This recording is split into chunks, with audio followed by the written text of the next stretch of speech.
ചങ്ങായിമാരെ നമ്മൾ ഇസ്രായേലിലെ അഖിലസേച്ചിയുണ്ടല്ല ബങ്കറിന്ന് പുറത്തിറങ്ങിയിട്ടാ. എന്തിനാ പുറത്തിറങ്ങാൻ അറിയാം? പ്രധാനമന്ത്രിനെ സപ്പോർട്ട് ചെയ്യാൻ വേണ്ടിട്ട്. ഇപ്രാവശ്യം ഇസ്രായേൽ പ്രധാനമന്ത്രിനെ അല്ല സപ്പോർട്ട് ചെയ്യുന്നത്, നമ്മളെ മൂത്തജീനെയാണ് നമ്മൾ അഖിലസേച്ചി സപ്പോർട്ട് ചെയ്യുന്നത്. സംഭവം വേറൊന്നുമല്ല, നമ്മളെ മൂത്തജി ഇന്നലെ വന്ന് പറഞ്ഞിട്ടല്ല സ്വർണ്ണം ഇനി ആരും വാങ്ങാൻ പാടില്ല, അതുപോലെ പെട്രോളും ഡീസലും ഒന്നും ഉപയോഗിക്കാൻ പാടില്ല, അതൊക്കെ അഴുക്ക സാധനമാണ്, അതൊക്കെ ഒഴിവാക്കണം എന്ന് പറഞ്ഞിട്ടുണ്ടായിരുന്നല്ല. അതിനെ ന്യായീകരിക്കാൻ വേണ്ടി, അതായത് നമ്മളെ മൂത്തജീനെ ന്യായീകരിക്കാൻ വേണ്ടിയാണ് ബങ്കറിൽ നിന്നും നമ്മൾ അഖിലസേച്ചി പുറത്തിറങ്ങിയത്. എന്തായാലും നമുക്ക് ബങ്കറിൽ നിന്നും പുറത്തിറങ്ങിയിട്ട് നമ്മൾ അഖിലസേച്ചി ജീക്ക് വണ്ടി ഘോരഘോരം പ്രസംഗിച്ചത് എന്താണെന്ന് കേട്ടിട്ട് വന്നാലോ? നമസ്തേ, അഖിലയാണ് ജെറുസലേമിൽ നിന്ന്. ഈ കഴിഞ്ഞ ദിവസം ഭാരതത്തിന്റെ പ്രിയപ്പെട്ട പ്രധാനമന്ത്രി നരേന്ദ്രമോദിജി ഒരു പ്രസ്താവന നടത്തുകയുണ്ടായി. വരുന്ന ഒരു വർഷക്കാലത്തേക്ക് ഭാരതത്തിലെ ജനങ്ങള് സ്വർണം വാങ്ങുന്നത് കുറച്ചൊന്ന് നിർത്തിയിരുന്നെങ്കിൽ നന്നായിരിക്കുമെന്ന്. അപ്പോ ഇത് നിയമപരമായിട്ടുള്ള ഒരു ലംഘനമാണോ എന്ന് പലർക്കും സംശയമുണ്ട്. ഒരിക്കലുമല്ല, നിയമപരമായിട്ട് ഇതിന് യാതൊരു വിലക്കുകളുമില്ല. ഇത് നമ്മുടെ രാജ്യത്തിന്റെ സാമ്പത്തിക സ്ഥിതിയെ അടിസ്ഥാനമാക്കിയിട്ട് അദ്ദേഹം ജനങ്ങളോട് അഭ്യർത്ഥിച്ച ഒരു കാര്യമാണ്. അപ്പം ഇതിന്റെ യഥാർത്ഥ വശങ്ങളെ പറ്റിയിട്ട് അറിയാത്ത പലരും അദ്ദേഹത്തെ ട്രോളിക്കൊണ്ടും അദ്ദേഹത്തെ പരിഹസിച്ചുകൊണ്ടും പല വീഡിയോകളും പോസ്റ്ററുകളും ഒക്കെ സമൂഹ മാധ്യമങ്ങളിലൂടെ ഷെയർ ചെയ്യുന്നത് നമ്മൾ കാണുകയുണ്ടായി. ഒരു രാജ്യത്തിന്റെ പ്രധാനമന്ത്രിയാണ് ഇത്തരത്തിൽ അവഹേളിക്കുന്നത്. അപ്പോൾ മറ്റേതെങ്കിലും ഒരു രാജ്യത്തിന്റെ പരമോന്നത നേതാവിന് ഇത്തരത്തിൽ ജനങ്ങൾ അവഹേളിക്കുകയാണെങ്കിൽ ഉണ്ടാവുന്ന ഭവിഷ്യത്ത് ആലോചിച്ച് നോക്കി. അതും രാജ്യത്തിന്റെ പുരോഗതിക്ക് വേണ്ടി സംസാരിക്കുന്ന ഒരു പ്രധാനമന്ത്രിയെ. നിങ്ങളുടെ വിവരക്കേടാണോ കേട്ടോ?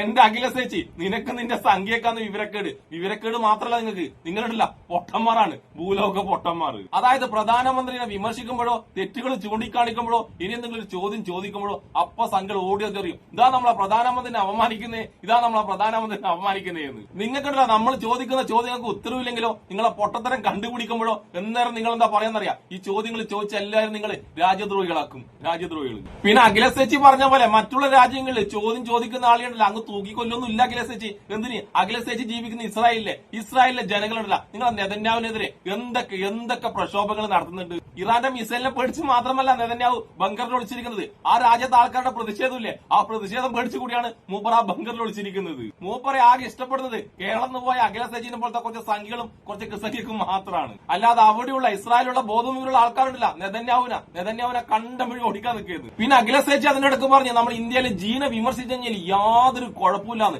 എന്റെ അഖിലസേച്ചി ജീനെ വിമർശിച്ചതിന്റെ പേരിൽ എത്രമാത്രം ഇൻസ്റ്റാ ഐഡികളാണ് ഒറ്റയടിക്ക് പോയതെന്ന് അറിയാം. ഇൻസ്റ്റാ ഐഡികൾ മാത്രമല്ല എത്ര ഫേസ്ബുക്ക് പേജുകള് ജീനെ വിമർശിച്ചതിന്റെ പേരിൽ ഒറ്റയടിക്ക് സംഘങ്ങൾ പൂട്ടിക്കെട്ടിട്ടുണ്ടെന്ന് അറിയാം. എന്തിന്? ഞാനൊരു ചോദ്യം ചോദിച്ചിട്ടില്ല, ചോദ്യത്തിന് ഉത്തരമല്ല എനിക്ക് കിട്ടിയത്. 3 മാസം എന്റെ ഫേസ്ബുക്ക് ഉണ്ടല്ല 3 മാസമാണ് സസ്പെൻഡ് ചെയ്തത്. എന്നിട്ടാണ് നമ്മൾ അഖിലസേച്ചി ആ ബങ്കറിൽ നിന്ന് തള്ളുന്നത്. ജീനെ വിമർശിച്ചു കഴിഞ്ഞാൽ ഒരു കുഴപ്പമില്ല എന്ന്. ജീനെ വിമർശിച്ചുകൊണ്ട് എന്തെങ്കിലും ഒരു പോസ്റ്റ് ഇട്ട് കഴിഞ്ഞിട്ടില്ല അടുത്ത നിമിഷം ആ അക്കൗണ്ട് അൻസ്പ്രേയാണ്, കാണാനേ കിട്ടൂല. പിന്നെ അഖിലസേച്ചി പറഞ്ഞ പോലെ തെറി വിളിക്കുന്നത് ജീനിയൊന്നും ആരും തെറി വിളിക്കാൻ നിൽക്കില്ല, വിമർശിക്കാനേ നിൽക്കാറുള്ളൂ. പക്ഷെ തെറി വിളിക്കുന്നത് അത് നിങ്ങളെ സംഖ്യകളെ കഴിഞ്ഞിട്ടേ വേറെ ആരുള്ളൂ. അതായത് മുൻ പ്രധാനമന്ത്രിമാരെ കുറിച്ചൊക്കെ നിങ്ങളെ സംഖ്യകൾ പറയുന്ന തെറിയുണ്ടല്ല, ആ തെറി കേട്ടാണ്ടല്ല ഒരാൾക്ക് പോലും സഹിക്കാൻ പറ്റില്ല. എന്തിനു നമ്മൾ മഹാത്മാഗാന്ധിനെ കുറിച്ച് പോലും എന്തൊക്കെ വൃത്തികൾ നിന്റെ സംഖ്യകൾ ഉണ്ടാക്കുന്നുണ്ട്. എന്നിട്ട് ലവളൊന്ന് ഡയലോഗ് അടിക്കുന്നു, വലിയ ഡയലോഗ്. അതുകൊണ്ട് അഖിലസേച്ചി ഉണ്ടല്ല ഇടക്കെങ്കിലും ആ ബങ്കറിന് എണീച്ചു വന്നിട്ടുണ്ടല്ല ലോകത്ത് നടക്കുന്ന സത്യമായ കാര്യങ്ങളുണ്ടല്ല അതൊക്കെ ഒന്ന് കാണണം കേട്ടാ. ഇനി എന്താണ് നമുക്കുണ്ടല്ല അഖിലസേച്ചി അടുത്തായിട്ട് പറയുന്ന കോമഡി ഉണ്ടല്ല, പൊട്ട കോമഡി ഒന്ന് കേട്ടിട്ട് വന്നാലോ?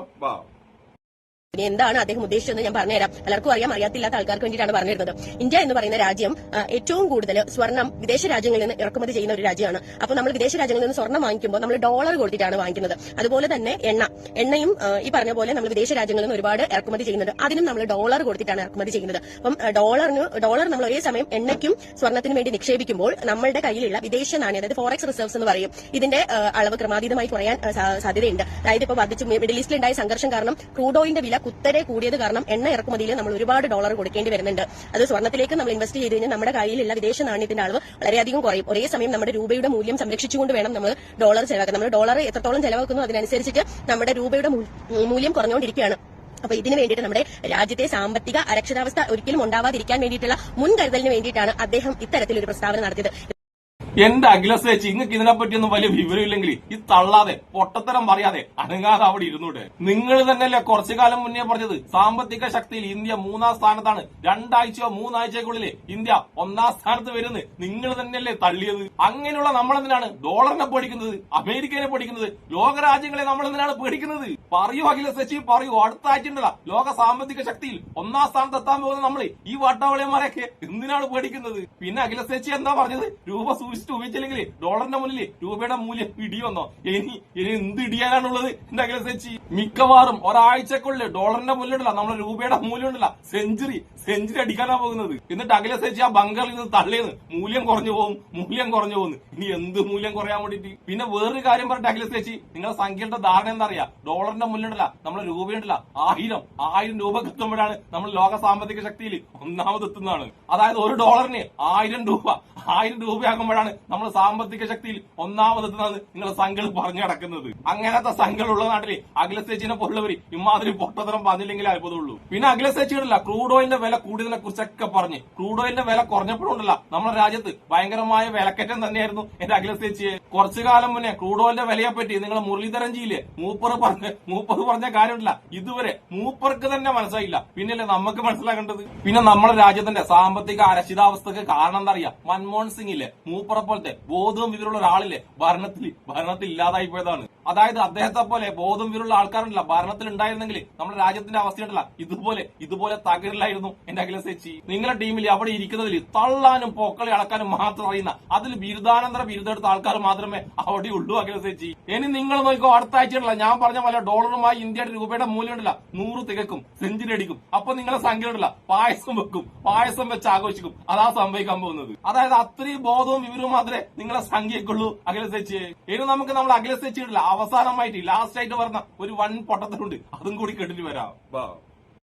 അറിയാതെയാണ് പലരും അദ്ദേഹത്തെ വിമർശിച്ചുകൊണ്ടിരിക്കുന്നത്. നമ്മുടെ രാജ്യത്തെ എത്രത്തോളം അദ്ദേഹം ചേർത്ത് നിർത്താൻ ശ്രമിക്കുന്നു, രാജ്യത്തിന്റെ പുരോഗതിക്ക് വേണ്ടിയിട്ട് എന്തൊക്കെ ചെയ്യാൻ പറ്റുന്നോ അതൊക്കെ അദ്ദേഹം ചെയ്യുന്നുണ്ട്. പല രാജ്യങ്ങളുമായിട്ടും അദ്ദേഹം സംസാരിക്കുന്നുണ്ട്. നമ്മുടെ സാംസ്കാരികപരമായിട്ടും സാമ്പത്തികപരമായിട്ടുമുള്ള ഉയർച്ച മുന്നിട്ട് നിർത്തുന്ന ഓരോരോ കാര്യങ്ങളാണ് നമുക്ക് പദ്ധതികളും ഒക്കെ ഇപ്പം വരുന്നുണ്ട്. അതൊക്കെ മുൻനിർത്തിയിട്ട് നമുക്കും അദ്ദേഹത്തോടൊപ്പം ചേരാം. ഇതൊരിക്കലും നിയമപരമായിട്ട് ഒരു വിലക്കല്ല. കാരണം ഈ ആഘോഷങ്ങളുടെ ഭാഗമായിട്ടും വിവാഹത്തിന്റെ ഭാഗമായിട്ടും ഓരോരോ ഉത്സവത്തിന്റെ ഭാഗമായിട്ടും ഒക്കെ ആൾക്കാർ സ്വർണ്ണം വാങ്ങിക്കുമ്പോൾ നമ്മുടെ കയ്യിലുള്ള ഡോളർ കൊടുത്തിട്ടാണല്ലോ നമ്മൾ സ്വർണ്ണം ഇറക്കുമതി ചെയ്യുന്നത്. അപ്പോൾ വീണ്ടും നമ്മുടെ ഡോളർ ഇൻവെസ്റ്റ് ചെയ്യുന്നതിലൂടെ നമ്മുടെ വിദേശ നാണ്യം കുറയാൻ സാധ്യതയുണ്ട്. ജനങ്ങൾക്ക് വേണ്ടിയിട്ട് തന്നെയാണ് ഇങ്ങനെ ഒരു പ്രസ്താവന ഇറക്കിയത്. അപ്പൊ നമ്മുടെ രാഷ്ട്രീയമല്ല, നമുക്ക് രാഷ്ട്രമാണ് പ്രധാനം, നമ്മുടെ രാജ്യമാണ് നമ്മുടെ വലുത്. അപ്പൊ നമ്മുടെ രാജ്യത്തിനൊപ്പം നരേന്ദ്രമോദിജിക്കൊപ്പം ഒറ്റക്കെട്ടായിട്ട് നമുക്ക് നിൽക്കാം.